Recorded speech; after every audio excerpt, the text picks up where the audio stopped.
হযরতে আব্বাস রাদিয়াল্লাহু তাআলা আনহু তিনি ছিলেন নবীজির চাচা। নবীজির কি চাচা ছিলেন। এই চাচা ভাতিজা দুজনে এক জায়গায় বসা, সামনে 30,000 সাহাবী। কয় হাজার? কথা বলেন। 30,000 সাহাবী। কয় হাজার? কথা বলেন একটু। 30,000 সাহাবী। এই যে সাহাবী, এই সাহাবীরা কি জানেন?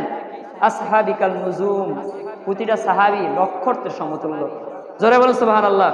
প্রতিটা সাহাবী কি নক্ষত্রের সমতুল্য।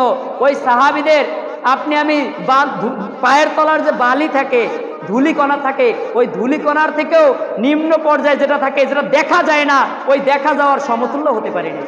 হতে পেরেছি? এই 30,000 সাহাবীর সামনে হাজিরিন ভাইরা রে আমার, হযরতে আব্বাস রাদিয়াল্লাহু তাআলা আনহু তার চাচা বিশ্বনবী হযরত মুহাম্মদ মুস্তাফা আহমদ মুস্তাফা সাল্লাল্লাহু আলাইহি ওয়াসাল্লামের সামনে দাঁড়িয়ে গেলেন আর বলতেছেন, হে আমার চাচা জান, হে আমার ভাতিজা, শোনো শোনো, আমি চাই তোমার একটু প্রশংসা করব। বিশ্বনবী হযরত মুহাম্মদ মুস্তাফা সাল্লাল্লাহু আলাইহি ওয়াসাল্লাম অনুমতি দিয়ে দিলেন যে হে চাচা, আপনি বলতে পারেন, আমার প্রশংসা আপনি করতে পারেন, আমি আপনার সম্মুখে আছি, যদি কোনো ভুল হয় আমি ধরিয়ে দিব, যদি কোনো সন্দেহ থাকে আমি ধরিয়ে দেব। তার চাচা শুরুতেই বললেন, আপনি আদমের সাথে জান্নাতে ছিলেন। জোরে বলুন সুবহানাল্লাহ। এরপরে বলার পরে শুধু তাই নয়, চাচা যান, হে নবী আমার, শুধু তাই নয়, আপনি জান্নাতে ছিলেন। কি অবস্থায় ছিলেন? আপনি রক্ত মাংসের অবস্থায় ছিলেন না, আপনি গোস্তের পিণ্ডও ছিলেন না, আপনি কলিজাও ছিলেন না, আপনি হাড় ছিলেন না, আপনি এমন অবস্থায় ছিলেন, আপনি নূর অবস্থায় আদমের সিনা মোবারকে, আদমের সেকেম মোবারকে ছিলেন। জোরে বলুন সুবহানাল্লাহ। হাজিরিন ভাইরা রে আমার, এই কথা বলার পরে এরপরে তিনি আরো টেনেছেন, এরপরে আপনি আদমের সিনা মোবারকে থাকার পরে আদম থেকে শুরু করে এই পৃথিবীর ভিতরে যত নবী পয়গম্বর এসেছেন, প্রতিটা নবী পয়গম্বরের সিনা মোবারক ছিলেন। জোরে বলুন সুবহানাল্লাহ। হাজিরিন ভাইরা আমার, বিশ্বনবী হযরত মুহাম্মদ মুস্তাফা আহমদ মুস্তাফা সাল্লাল্লাহু আলাইহি ওয়াসাল্লাম আদমের সিনা মোবারক থেকে হাওয়া আলাইহিস সালাতু ওয়াস সালামের রেহেম মোবারক চলে গেলেন। হাওয়া আলাইহিস সালাতু ওয়াস সালামের রেহেম মোবারক থেকে আপনার আমার হযরতে শীশ আলাইহিস সালাতু ওয়াস সালামের সিনা মোবারকে আসলেন। আমি নবী আসার ইতিহাস বলতেছি, আপনার আমার নবীকে ওই যে শাহিদ বানাইয়া, সাক্ষী বানাইয়া পৃথিবীতে বুকে পাঠিয়েছেন, ওই রেহেম থেকে সেকেম থেকে রেহেম, সেকেম থেকে রেহেম, বুক থেকে, কলিজা থেকে, হৃৎপিণ্ড থেকে, যেখানে আপনার আমার নবীর নূর মোবারক ছিল, ওই নূর থেকে মায়ের পেট হয়ে হয়ে নবী হয়ে হয়ে আপনার আমার নবী সমস্ত জগৎ দেখে দেখে এই পৃথিবীর বুকে এসেছেন। জোরে বলুন সুবহানাল্লাহ। হযরত শীশ আলাইহিস সালাতু ওয়াস সালামের তিনি একাই ছিলেন, তার কোনো বোন ছিল না, জোড়ায় জোড়ায় সন্তান হইতো। শীশ আলাইহিস সালাম ছিল কি একা, কি ছিলেন একা। এই শীশ আলাইহিস সালাতু ওয়াস সালাম এর পৃষ্ঠদেশে আপনার আমার নবীর নূর মোবারক চলে এসেছে। জোরে বলুন সুবহানাল্লাহ। হাজিরিন ভাইরা আমার, হযরত আদম আলাইহিস সালাতু ওয়াস সালাম যখন মারা যাবেন, এই মারা যাওয়ার মুহূর্তে হযরত শীশ আলাইহিস সালাতু ওয়াস সালামকে ডাক দিলেন, তার সন্তানদেরকে ডাক দিলেন, আর ডেকে ডেকে বলতেছেন, হে সন্তানেরা শোনো শোনো, আমি তো চলে যাব, আমার চলে যাওয়ার সময় হয়ে গিয়েছে, তবে চলে যাওয়ার আগে তোমাদেরকে ওসিয়ত করে যাই, তোমরা কখনো একটা জিকির ভুলবা না।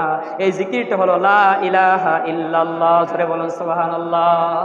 লা ইলাহা ইল্লাল্লাহ জিকির কখনো ভুলবা না। এই জিকিরটা যে কোনো মুহূর্তে, যে কোনো সময়, যে কোনো অবস্থায় তোমরা পাঠ করবে। এর সাথে সাথে আরেকটা নাম বলবে, লা ইলাহা ইল্লাল্লাহু মুহাম্মাদুর রাসূলুল্লাহ। জোরে বলুন সাল্লাল্লাহু আলাইহি ওয়াসাল্লাম। এই কথা বললেন যে কখনো এই জিকির বলবো না। আমি আপনাদেরকে বলে যাব, মিলাদুন নবীর মাস আপনার আমার বয়সে 60 বছর, 40 বছর, 50 বছর, 25 বছরের জিন্দিগিতে একবার নয়, দুইবার নয়, কারো কারো জিন্দিগিতে 70 বার এসেছে, কারো কারো জিন্দিগিতে 40 বার এসেছে, 50 বার এসেছে। কিন্তু আপনি আমি একটা জিন্দিগিতে যদি, একটা হায়াতের মাসে যদি, একটা মিলাদের মাসে যদি একটা আমল ধরে রাখি, ওই আমলটা যদি 1 বছর করার পরে আর 1 বছর যদি আর একটা মিলাদুন নবী পান, ওই মিলাদুন নবীতে যদি আর একটা আমল করেন, এইভাবে করতে করতে আপনার আমার কিন্তু 50 বছরে প্রায় 40টার মতো মিলাদুন নবীর থেকে শিক্ষা গ্রহণ হয়ে যেত। কথা বোঝেন নাই? ধরেন 60 বছর হায়াত আছে, কয় বছর? 60 বছর হায়াত পেয়েছেন। এই 60 বছর হায়াত পাওয়ার পরে আপনি কমপক্ষে 40টা পাইছেন মিলাদুন নবী। কারণ 20 বছর বাদ দিলাম, হেলায় খেলায় গেছে, এদিক সেদিক দৌড়াদৌড়িতে গেছে, তাই না? যুবক বয়স 1 থেকে শুরু করে কিশোর বয়স পর্যন্ত 20 বছর পর্যন্ত প্রায় কেটেই গেছে। বুঝলাম 20 বছর বাদ, 60 বছরে 40 বছর থাকে, কত বছর হিসাবে কি ভুল আছে? 40 বছর থাকে। এই 40 বছর থাকার পরে আপনি আমি কমপক্ষে 40টা মিলাদুন্নবী পাইছেন, পাইছেন না? কমপক্ষে 40টা সিরাতুন্নবী পাইছেন, পাইছেন না? কমপক্ষে আপনি 40টা মাহফিল পাইছেন, কমপক্ষে আমি 40টা জলসা পাইছেন। ওগুলো বাতি দিলাম, শুধু ধরলাম কমপক্ষে 40টা মিলাদুন্নবী পাইছেন। 40টা মিলাদুন্নবীতে যদি 40টা হাদিস 40 বছরের জিন্দিগিতে আপনি আমল করতেন, 40টা কোরআনের আয়াতের তরজমা যদি আপনি আমি 40 বছর জিন্দিগিতে আমল করতাম, 40টা মাসালা যদি আপনি আমি জানতাম, তাহলে আপনি মুসলমান কশ্চিন কাল মূর্খতার ছাপ নিতেন না। আপনি মুসলমান কশ্চিন কাল ওলি না হয়ে অন্ধকার কবরে যাইতেন না। আপনি যদি আমলগুলো করতেন, বাস্তবে রূপান্তর যদি করতেন, তাহলে আপনি আমি মুসলমান আল্লাহর ওলি হয়ে অন্ধকার কবরে যাইতাম। কথা ঠিক কিনা? কথা বলে না কেন?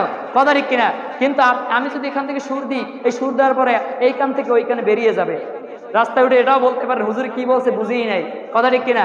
হুজুরে কি বলছে কি বুঝেই নাই। তবে সুরে বাবা কাজ হবে না, আপনারা আমার আমলে বাস্তবায়ন করতে হবে। আপনার আমার কি আমলে বাস্তবায়ন করতে হবে। আপনাকে আমাকে বানানোর পরে আল্লাহ পাক বলেছিলেন যে কি জন্য বানাইছে, ইবাদতের জন্য। এরপর আল্লাহ পাক আরো কিন্তু বলেছেন আল্লাযী খালাকাল মাউতা ওয়াল হায়াতা লিয়াবলুয়াকুম আইয়ুকুম আহসানু আমালা, যে আমি তোমাদেরকে হায়াত দিয়েছি, মৃত্যু সৃষ্টি করেছি। স্মরণ করো মৃত্যুর কথা, হায়াতের কথা, এবং এর কথা স্মরণ করার পরে আগে স্মরণ করো, তারপর তোমরা আমল করো। আহসানু আমালা, এরপর সুন্দর সুন্দর আমল করো। ওই আমল দ্বারা তোমাদের পরীক্ষা নেবে। আল্লাহ পাক কিন্তু এটা বলে দিয়েছেন। তাহলে আপনার আমার এক কাজ হবে আমল করা। এই মিলাদের মাস এসেছে, আপনার আমার আমলের মাস এসেছে, আপনার আমার খুশির মাস এসেছে, আপনার আমার রহমত আল্লিন দুনিয়াতে এসেছে। যখন বললেন যে ক্বালু লা ইলাহা ইল্লাল্লাহ, এই জিকিরের সাথে সাথে সাল্লাল্লাহু আলাইহি সাল্লাম মুহাম্মাদুর রাসূলুল্লাহ সাল্লাল্লাহু আলাইহি সাল্লাম পাঠ করবে, তখন বলতেছেন এই মুহাম্মদ কে? শীশ আলাইহিস সালাতু ওয়াস সালাম বলতেছেন যে হে বাবা, এই মুহাম্মদ কে? আমি তো মুহাম্মদকে চিনি না, এর নামটা কেন এর সাথে বললেন? যে মুহাম্মদ এমন একজন নবী, যেই মোহাম্মদ শেষ জামানায় যাবে। এই মোহাম্মদের উসিলায় আমি জান্নাত থেকে দুনিয়াতে আসার পরে 350 বছর পর কান্না করেছি। আল্লাহ পাক কি কারণে ক্ষমা করেছেন জানো? কারণটা কি?